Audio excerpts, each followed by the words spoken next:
Proclamação do Evangelho segundo João. Naquele tempo, disse Jesus a seus discípulos: Não se perturbe o vosso coração. Tendes fé em Deus, tende fé em mim também. Na casa de meu Pai há muitas moradas. Se assim não fosse, eu vos teria dito: Vou preparar um lugar para vós, e quando eu tiver ido preparar-vos um lugar, voltarei e vos levarei comigo, a fim de que, onde eu estiver, esteja também vós. E para onde eu for, vós conhecereis o caminho. Tomé disse a Jesus: Senhor, nós não sabemos para onde vais. Como podemos conhecer o caminho? Jesus respondeu: Eu sou o caminho, a verdade e a vida. Ninguém vai ao Pai, senão por mim. Palavra da salvação. Irmãs e irmãos meus, paz e bem. Nos encontramos de novo para termos o privilégio de saborear a palavra de Deus. Essa é a palavra de Deus escrita para nós. Sabe que quando o autor sagrado escreve o texto em que o primeiro autor é o Espírito Santo e ele é o segundo autor, essa palavra fez só metade do percurso. A outra metade desse percurso devemos fazer nós, você, eu, que é ir ao encontro dessa palavra de Deus e fazer que essa palavra de Deus seja a palavra de Deus para mim. Se eu não faço essa minha parte, essa palavra de Deus fica só na sua metade. Então, o Espírito Santo, que é o autor e que inspira o autor sagrado, trabalha nele para uma metade, e esse Espírito Santo trabalha em nós para a outra metade, para que nós possamos acolher e viver essa palavra. Uma coisa que eu fiz diversas vezes com grupos da minha vida, e digo assim que foi das experiências mais belas que eu fiz num centro de espiritualidade em Campo Sampiero, Pádua, que era de colocar a Bíblia na mão das pessoas. Nós líamos juntos toda a Bíblia em um ano.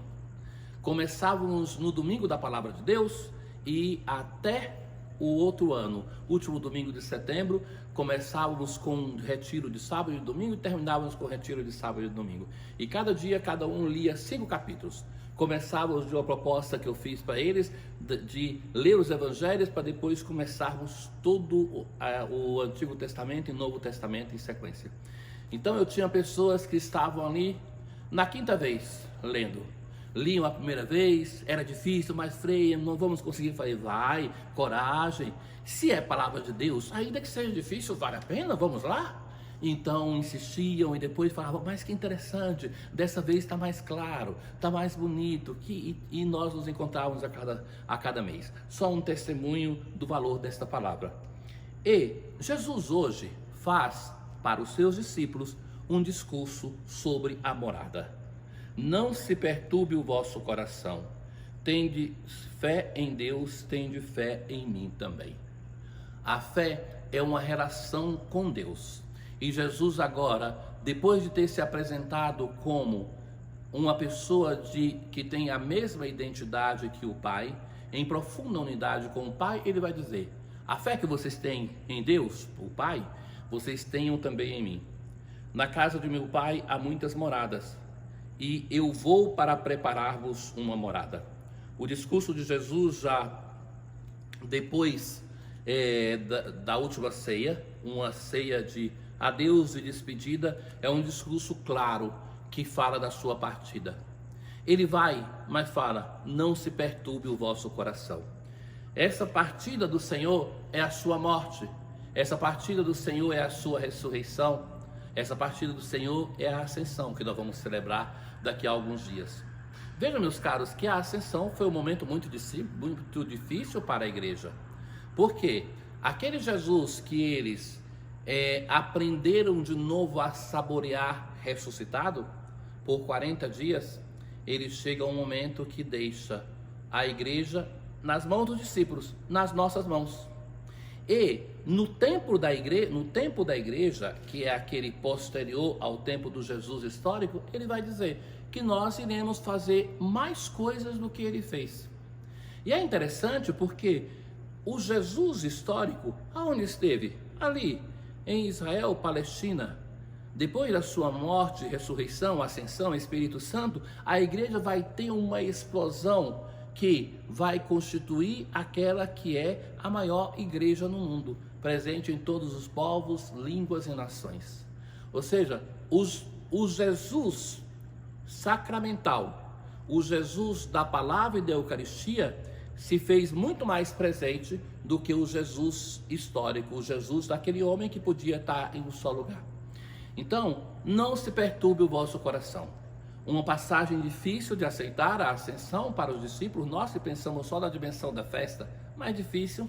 No entanto, é ali que a igreja do Senhor vai demonstrar a sua potência, porque onde estiver 2 ou mais reunidos no nome de Jesus, é Ele que se faz presente.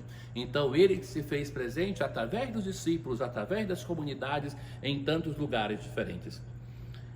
Mas aí é interessante porque Jesus vai dizer assim: para onde eu vou, vós conheceis o caminho.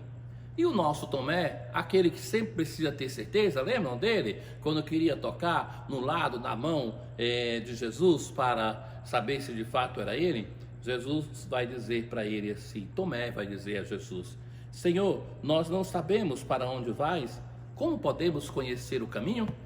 Ora, a esta constatação, a resposta que todos nós poderíamos esperar é aquela. Agora Jesus vai descrever: olha, eu vou para o junto do Pai.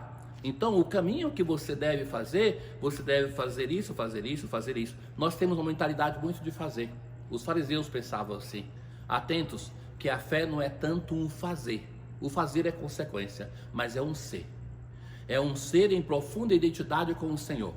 Agora, qual é a resposta de Jesus? Ele vai dizer assim: eu sou o caminho, a verdade e a vida. Ninguém vai ao Pai senão por mim.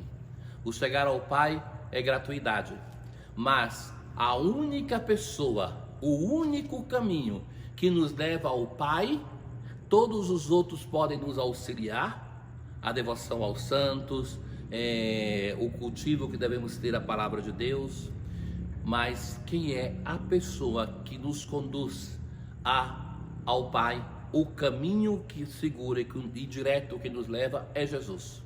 A verdade que não é uma construção lógica, mas é uma pessoa. E a vida em plenitude é sempre Jesus. É Ele o centro da nossa fé, por Ele que nós chegamos ao Pai. O Senhor esteja convosco, Ele está no meio de nós. Abençoe-vos o Deus Todo-Poderoso, Pai, Filho e Espírito Santo. Paz.